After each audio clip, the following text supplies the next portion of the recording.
Hello and welcome back to my channel and welcome to day 20 of Christy's from Christy's Beautiful Life, her 30 Days of Sketches Series 5. And today I am combining this lovely project with a great collaboration which we do on the 20th of every month for the love of crafting and sharing.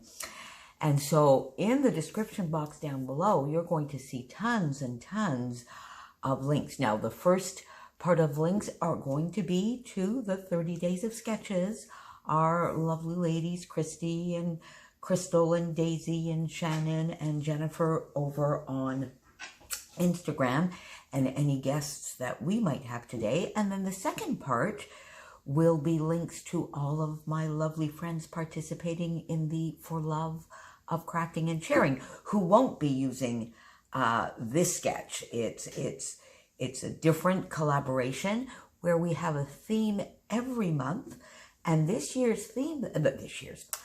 month's theme though fit perfectly because it was for April and it's showers of scraps. So it was using up scraps, and this sketch worked perfectly for that. So here is today's sketches from Crafty Templates. And so you can see here there are lots of strips. Now this could have been, I suppose, one of those pattern paper. I could see if you wanted to use just one pattern paper background here, some of the pink fresh would have been perfect for this. I decided to interpret this as scraps, and I also decided to flip the sketch this way. And I really want to take a minute here because today is a very, very, very special day, because it is my lovely, one of my scrappy besties, my lovely friend Helen in the UK. It is Helen's 50th birthday today. And Helen was supposed to be on the way here in a week or so, a little over a week, because we were going to meet in Toronto at Create and Inspire with, now there were lots of our other friends coming, but I was just so excited. We were so excited.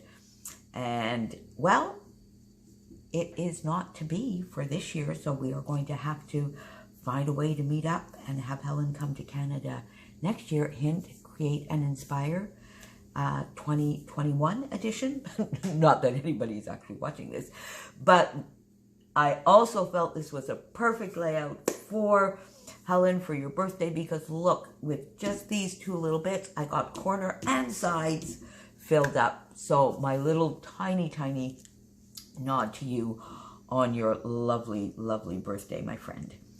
And so there you go. So I put it over on its side, but then I sort of put the photos this way instead. So I don't know, I went a little bit weird on this one, because I have to admit, this center column here with the paper, I was not partial to that. I have to admit, I found that was just a little bit too much.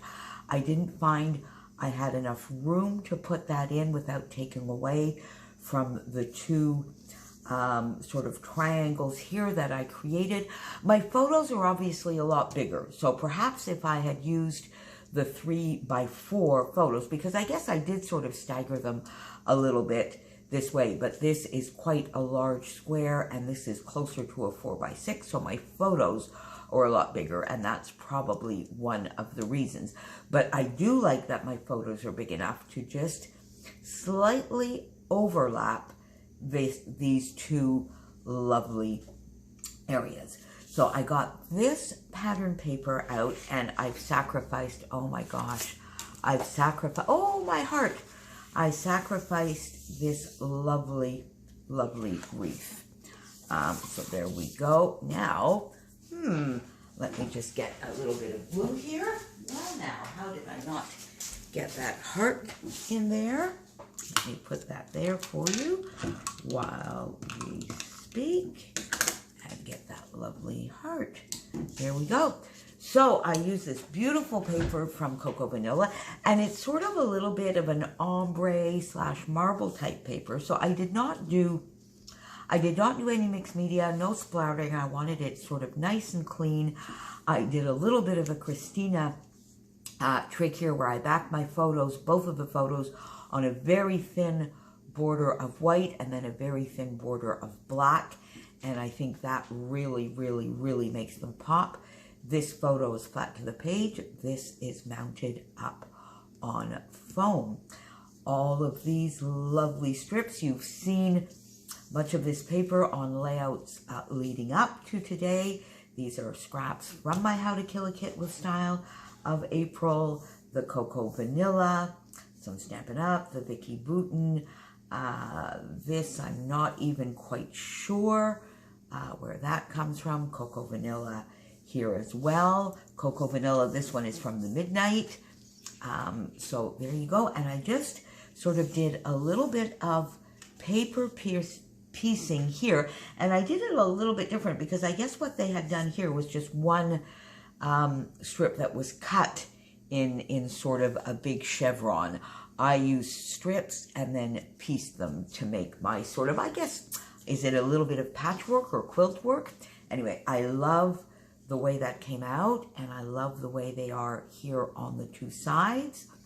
Then I put my photos down, and then, of course, as I always do, and I love overlapping photos this way and putting them slightly askew, because that then gives perfect space for titles, embellishment, clusters.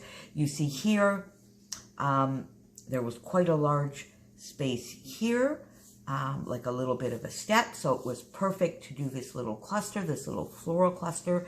This only needed 2.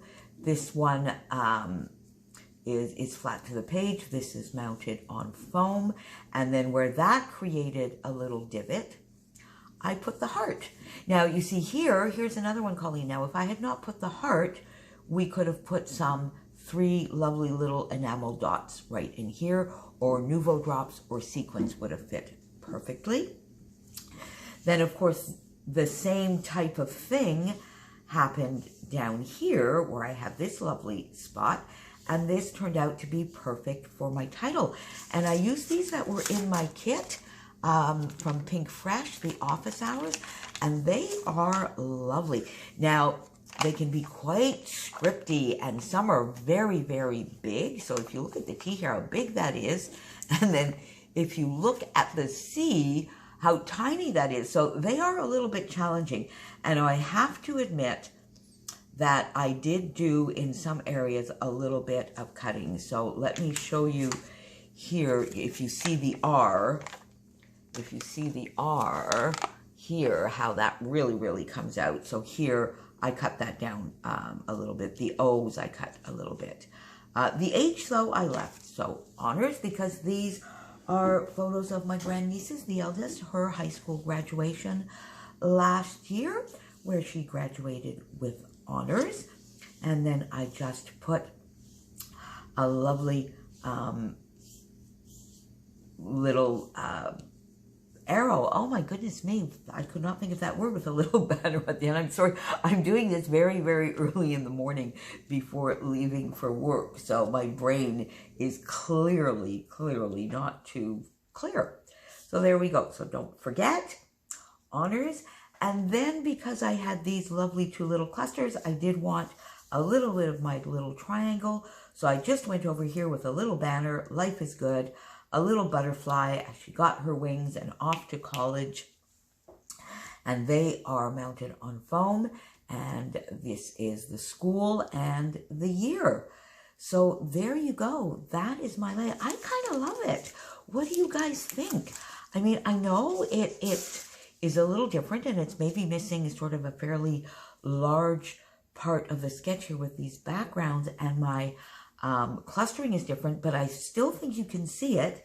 And I think I really, really, really wanted to use this part of the sketch as inspiration, and that way I succeeded. So tell me, do you tend to use sketches as is? Do you tend to use only a little portion, as I guess pretty much did here, where I pretty much just used this as as my inspiration for the sketch? Or do you make a point of using the sketch as it is, but flipping it or mirroring it? Tell me, how do you incorporate sketches in your scrapbooking? Happy birthday again, my lovely, lovely friend Helen. Don't forget to check down below all my friends for the 30 days of sketches, all my friends for the love of crafting and sharing, who will be using scraps today and not this sketch. And we, the 30 Days of Sketches gang, will be back tomorrow. Have a wonderful, wonderful day. See you soon. Bye.